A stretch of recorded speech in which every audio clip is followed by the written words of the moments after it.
but no further details are available. The standard grand hearing began in February 2017 and it lasted 2 weeks. Infamous Team 1, who would not continue to face charges to add risk to murder. Over half a dozen witnesses from the movie theater were called to testify to what they could remember of the brief and heated exchange that preceded Reeves' gunshot. Legal commentators told local news that standing their ground may be difficult to apply in a situation where the violent confrontation appears to be an attack with popcorn. But there's also an acknowledgement that the use of deadly force in defending oneself is easier justified when the person is too frail to respond by any other means. The pistol became the great equalizer in the constitution. I realized that I was in the after this from that all of a sudden he was no longer allowed to have to use now free death. So that's when it goes. And what did you do? I shot. Did you want to? Absolutely.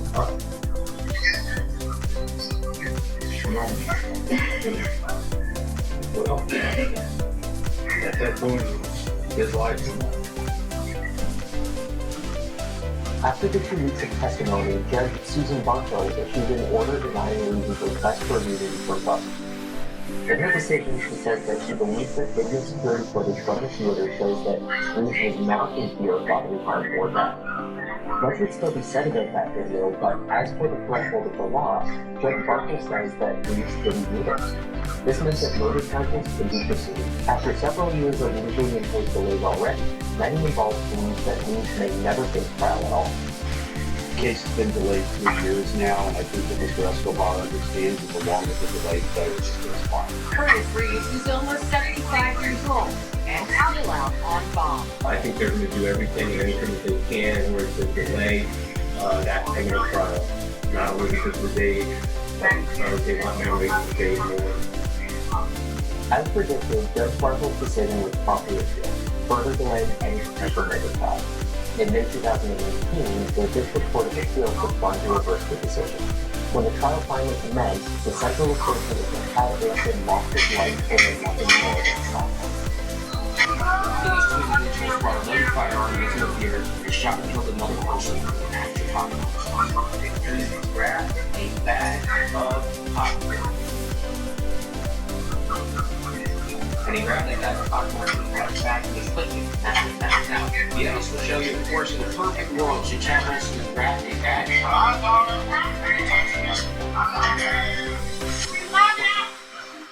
the evidence will show you can't shoot and kill another person.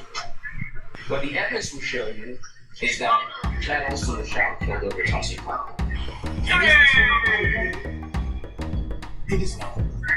First of all, we know it's about the popcorn because that's the statement. Don't lose back at that. Okay? When you hear, oh, my hand's coming at him, you reasonably believe that his hand is coming at him.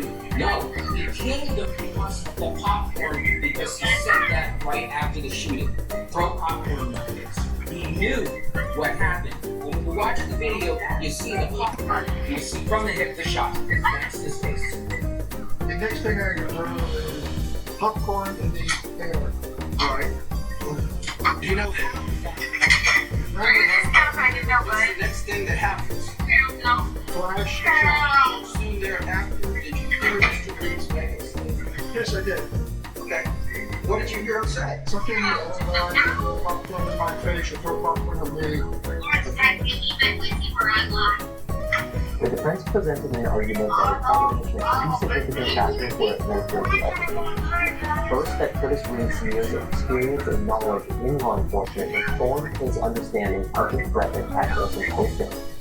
Reeves knew better than most people how damaging and potentially life-threatening even a single closed-fisted procedure. Secondly, after so many years in policing and security, timing and injuries had caught up with the elderly man.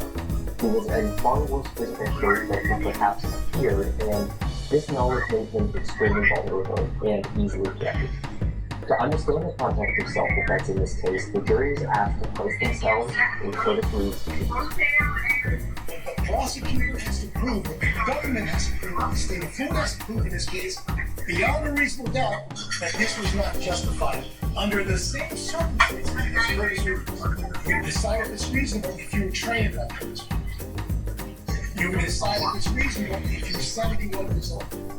And although the prosecutor is telling you walked all right, you did all this and that, you're going to hear from the experts. So I'm going to talk to you a little bit more about that, about what the reality is of the aging process.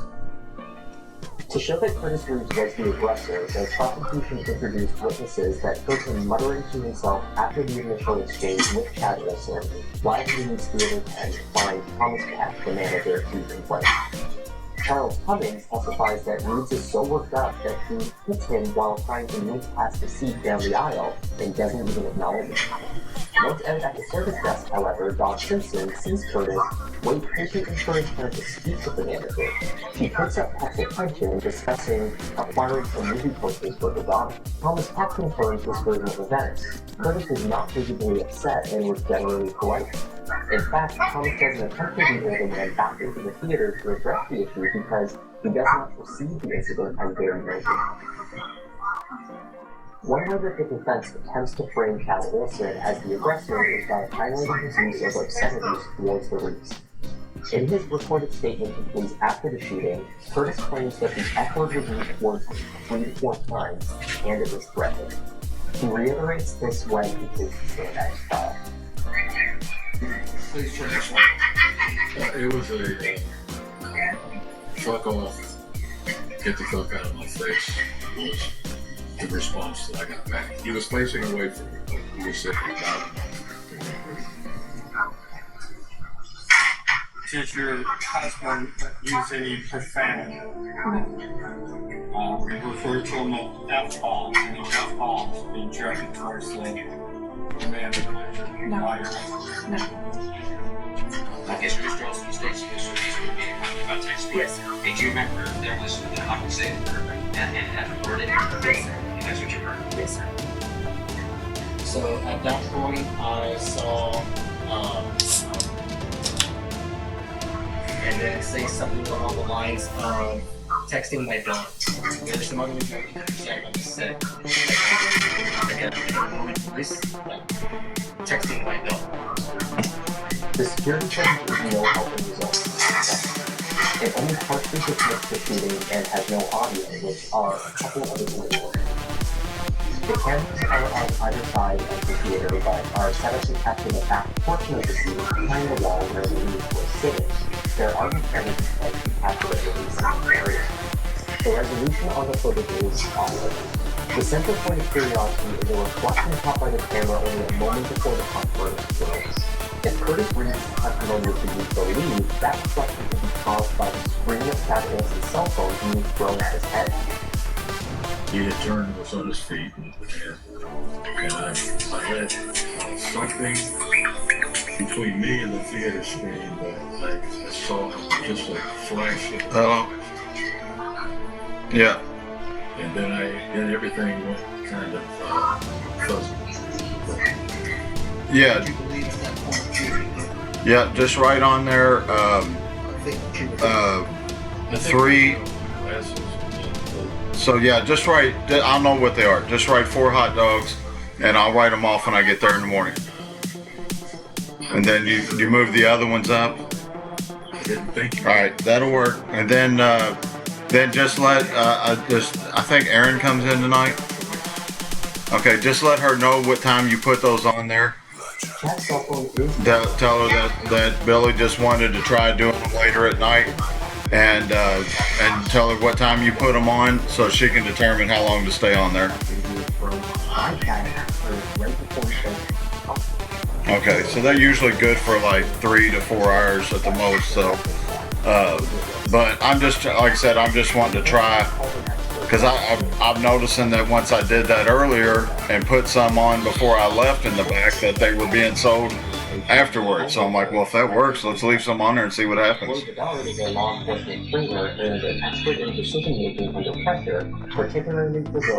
That'll work. All right, man, I appreciate it. He says decisions all right. in light of the totality of the circumstances.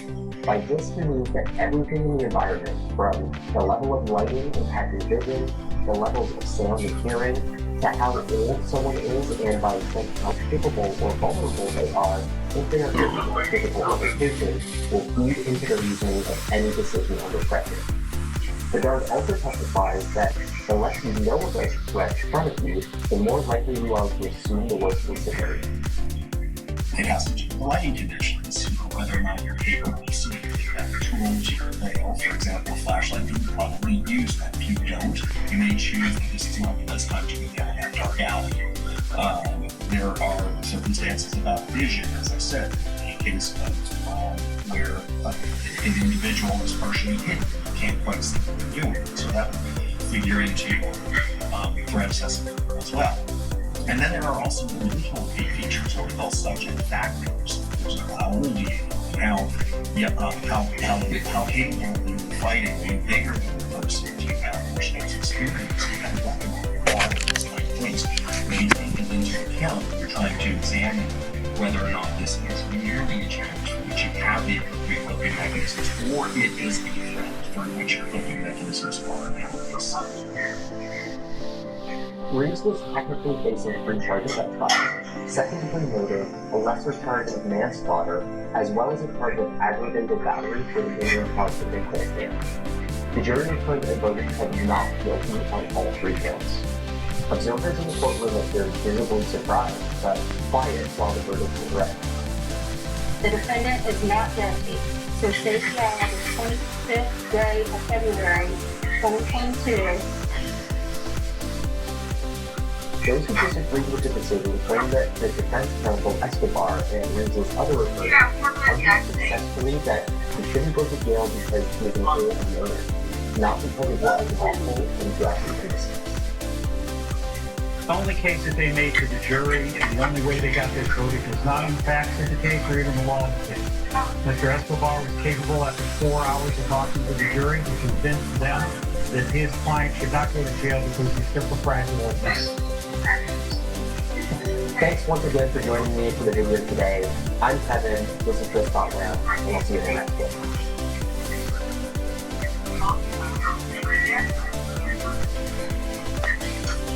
On February 28th, did Shelley come be resident of Living? On advice of counsel, I respectfully decline to answer on the grounds of the Fifth Amendment. Hey everyone, I'm Kevin, and welcome back to Just Like That. This is the true crime channel that delivers well-balanced, serious coverage of the cases that really make you think. Today we're looking at another missing person case. At least that is where this story begins. When beautiful young mother and teacher Karen Luke disappeared in Small Town, Tennessee, suspicions are quickly directed toward the ex-husband Tyler.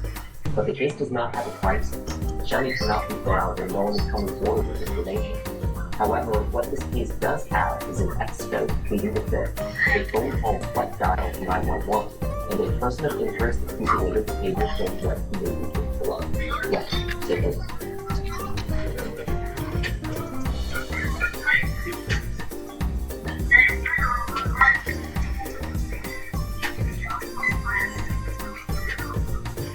Shelbyville, Tennessee sits about 50 miles southeast of Nashville.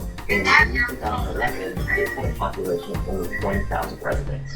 It's a small town with a family garden atmosphere. Many other stories begin in such places. One resident, 24-year-old Tony Luke, was an 8th-grade English teacher at Paris Middle School in Murfreesboro, which is about 7 hours from Shelbyville. Sheldon has a 6-year-old daughter, Liliana, who has Tyler, and little girl is Oakland. She even has a tattoo of a lily with a stem on her back and the little Liliana on her wrist. The 20th of February 2011 was a Monday. Shelley had spent the weekend moving into the apartment in a Beatrice secondary marriage. She had a few things on the board she came to move. Shelley had booked a handyman to meet her after New Year at 4:30 that day. She had also booked a couple days off of work, arranging for a substitute teacher to cover her classes for Wednesday that week. Sheldon was spotted between 3:30 and 4 p.m. that Monday, dropping off Lily at her ex-husband's home on Old Nashville Dirt Road in Shelbyville. But the young woman did not arrive back at her apartment for the 4:30 meeting with the handyman. All her mates dictated the following day that she was concerned for Shelley's whereabouts that her family and from her ex-husband Tyler formally reported her as missing. Shelley had failed to collect the load from his home on the 20th of February as they had agreed. Forgetting her daughter was a disturbing sign that something had gone very wrong with Shelley. At 12:30 a.m. on Tuesday, March 1st, a late 2006 Pontiac Grand Prix was found abandoned and burned in the Hudson County field off of US 41A, southeast of Murfreesboro. The vehicle was absolutely destroyed, though eventually a registration was retrieved out of the vehicle. After Tyler reported Shelley missing that same afternoon, the connection was made to the Pontiac Grand Prix when the registration came back and was confirmed as Shelley's car. Authorities found an accelerator was used in the fire and reported the car had been set on fire intentionally. There were no remains found in the vehicle, and the blaze destroyed whatever other clues may have otherwise been left. The location of the car provided more questions than answers. So it pulled down the driveway and into a field, then took gasoline and set on fire. Assuming that Shelley had not done this herself, then the dumping of the car would have necessitated at least 2 individuals. One to drive the car out, and another to follow and drive both individuals away from the scene. The Tennessee Bureau of Investigation released an appeal for any information and posted an award of $2,000 for any that led to an arrest or conviction related to Shelley's disappearance. An agent involved in the investigation told local journalists that they had received information that led them to search for CSX Trainer in Cowley. Cowley was less than an hour's drive southeast of Shelbyville. Investigators searched not only the rail yard, but they also searched along the tracks as well. Taking part in the search with the TBI and railroad police were Franklin County Sheriff's Department deputies, Allen Police, Bedford and Franklin County Emergency Management Agency personnel, members of the Tennessee Emergency Management Agency, the Bedford County Fire Department, Maury County PSA, and search and rescue personnel. Local news reported that the search yielded nothing of value to the investigators. When dropping off Julia at Tyler's home, he said she was upset and came inside the house. He feared that the new boyfriend was being a Facebook feed with Tyler's ex.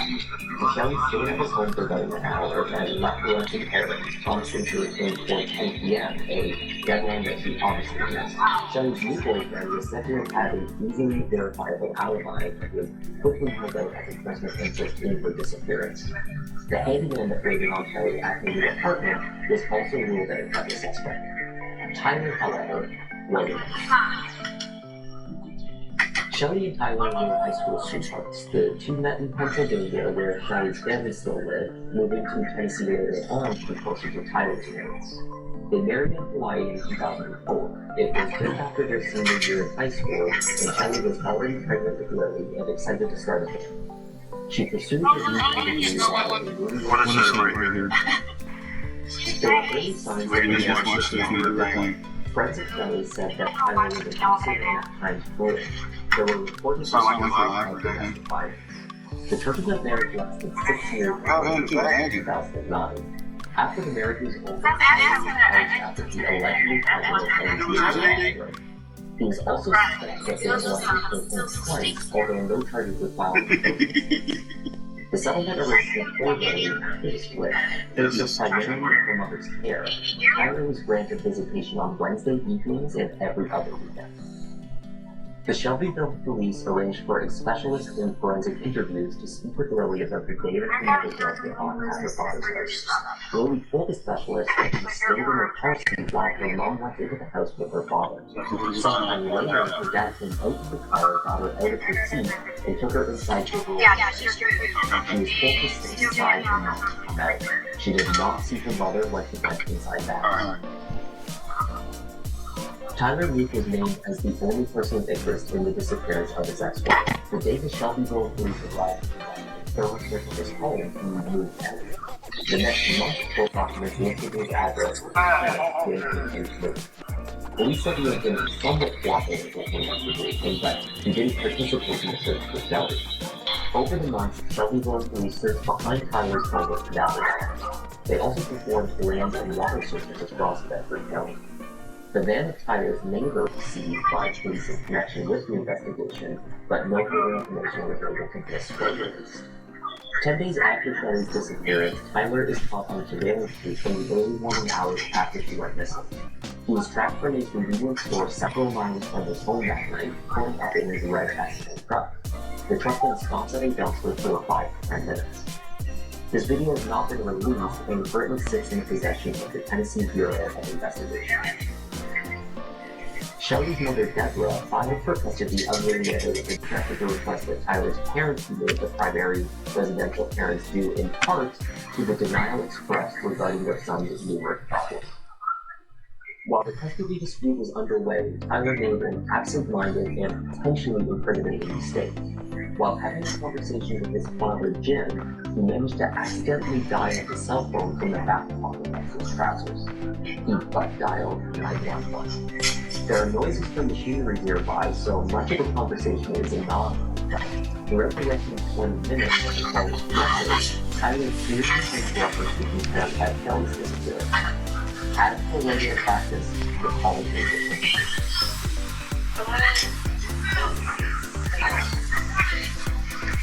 I think if it's not dead, I think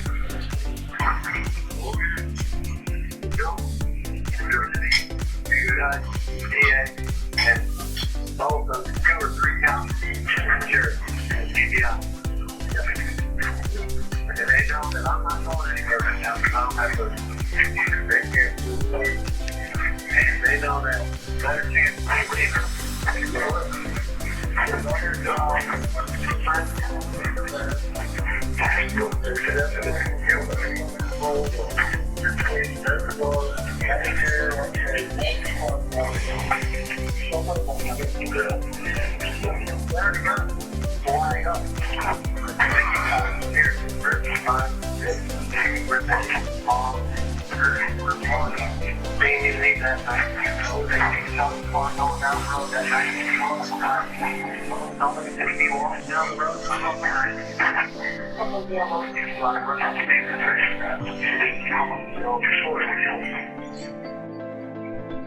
Tyler expressed concern over the suspicions of investigators, but he falls short in his conversation with the victim, Raleigh.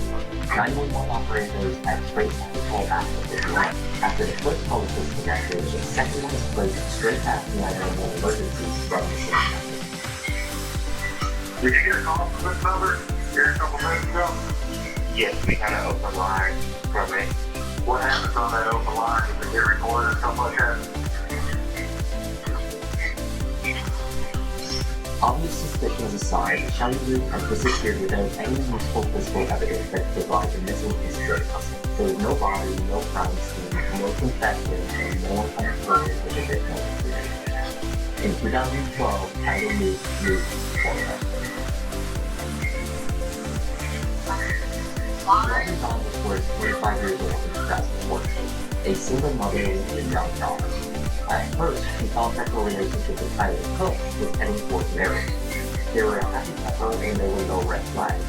That is, until Tyler showed up in his suitcase to his birthright, complete with his family reunion on the side.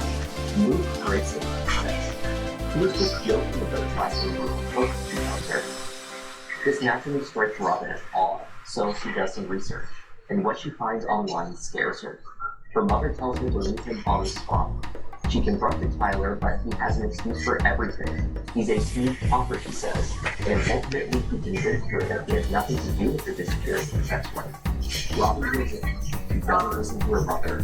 She stays with Tyler. Tyler and Robin had been together for 2 years when they boarded his speedboat for a ride on the Intercoastal Waterway, along with Tyler's brother Andrew and his girlfriend Nicole. Robin was running into Shelley to speak to Tyler's pepper, she said. They had already been drinking on the phone, and as they set off, Tyler's feet were she asked him to slow down. She shut off the motor and grabbed the sunglasses from off the top of her head. She had been in the process of calling her mother on her cell phone, but that was her side as well. And then, Robin herself was thrown into the water. Robin was suspicious that she thought it was going backward, until Tyler jumped into the water after her and began to push her under. Tyler's brother Andrew from the boat heard Robin's call for help and took action. He jumped from the boat, took his brother into a headlock in the water, and restrained him long enough for Robin to swim away. She was taken aboard another nearby boat and brought safely to shore, charging for trial against Tyler and the initial charge against Tyler was battery. Within days of the incident, his mother had pushed her dog and Tyler both works. Robin talked to the boat and straight for him. Then, she reported that detectives in Tennessee showed up in Florida and they met with her. We don't know exactly what was said in that meeting, but shortly afterward, battery charges against Tyler were escalated to attempted murder in the first degree. The case went to trial. The state believed the case's proven intention for first-degree murder. They argued that Tyler's actions immediately before throwing Robinson with their crazy intent. He removed her sunglasses from her head, and he took her phone away. Both indications that he knew he was about to throw her in the water. With each push under the water, they say, he committed another act of premeditated intent. Tyler's defense argued he had simply lost his temper, that he had not intended to kill the girl. There were two eyewitnesses to the attack in the water, Andrew Luke and his then-girlfriend Nicole. Nicole recounted how they both said, how Tyler threw Robbins into the water and how she watched while he tried to push her into it.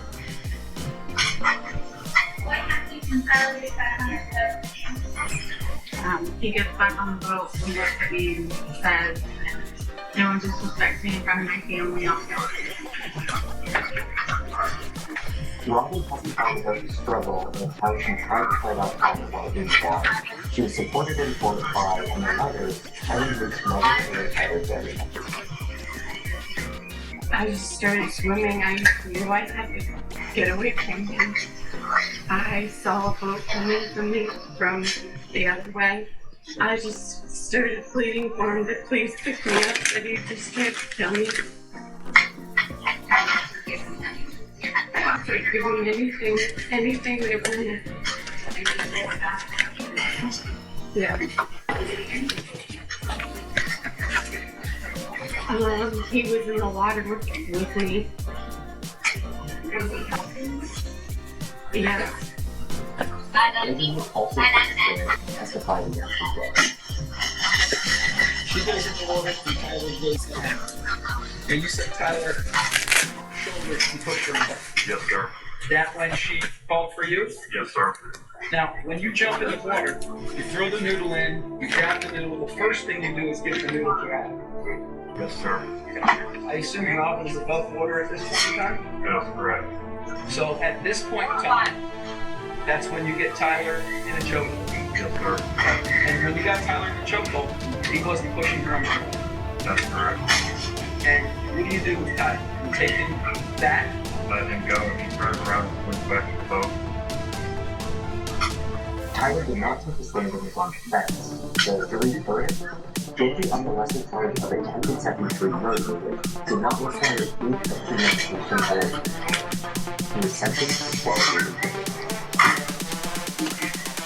Tyler appealed his conviction in March 2020 on the basis of ineffective counsel. Apparently his lawyers had advised him against accepting a plea deal that would have seen him serve only 5 years for the attempted murder. They said the state would be unable to prove his intent. His appeal was rejected. Tyler remains the only person of interest in Shelley's disappearance. It's believed that if Tyler is responsible for Shelley's death, he must have had assistance, both to just a car miles away from his home where she was last seen with him, and perhaps watch Lily, who was in his care at the time. Lily stayed with him until her. She will be an adult by the time his father is in. And that is the story so far of Tyler Luke and the disappearance of Shelley. Thank you to get for taking the time to go to this case with me today. I'm Kevin, this is Just Not Now, and see you next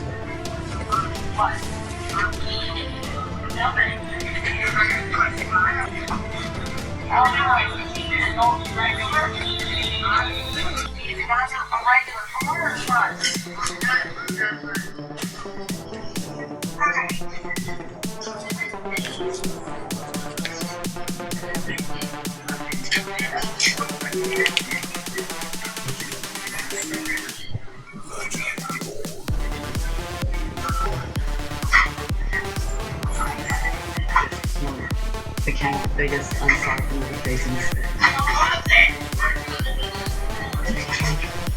Somebody taking the ceremony to kill him. In the neighborhood.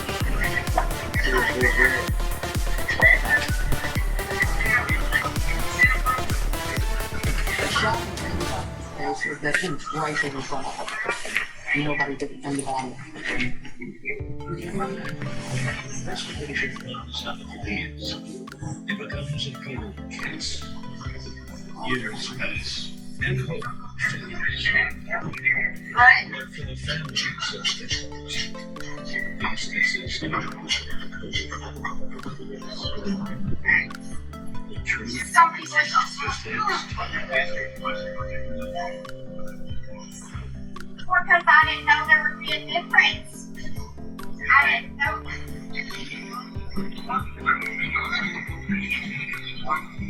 It's early morning, over 20th John. It goes about their usual routine, but that's 16-year-old daughter Jessica. They say it's tax. When Jessica's mother ran from the grocery shop, Jessica's bed is empty. The car's parked out front, and her cell phone rings and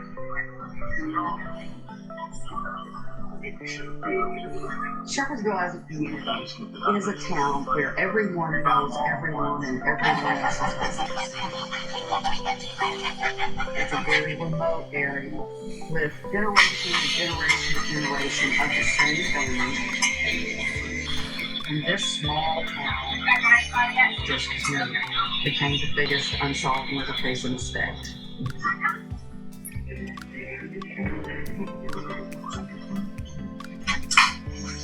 September 10th, 1989.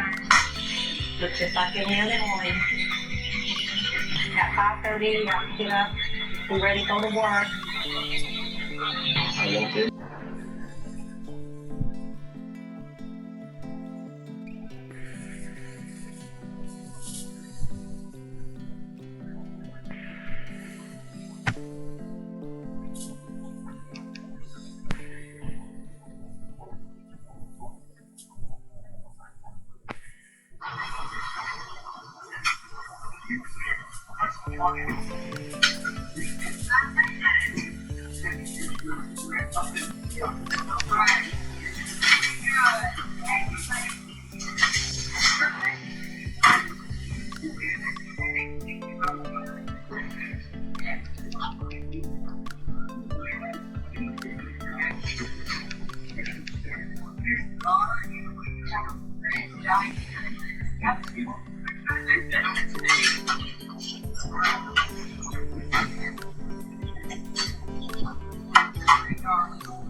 Because I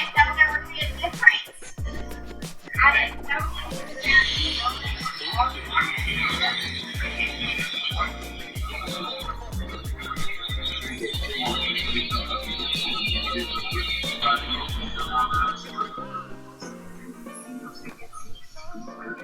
say your tax board control on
Regresses about that.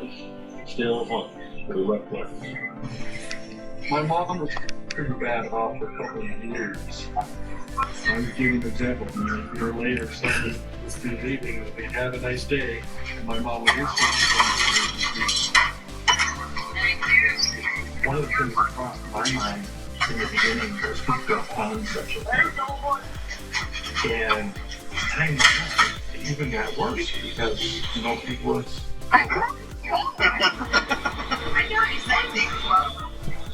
Several years after Lisa Valdez's murder, her case remains shelved. But Inspector Shoulders always kept it in the back of his mind. I had Lisa's case file with the unidentified prints on my desk for years.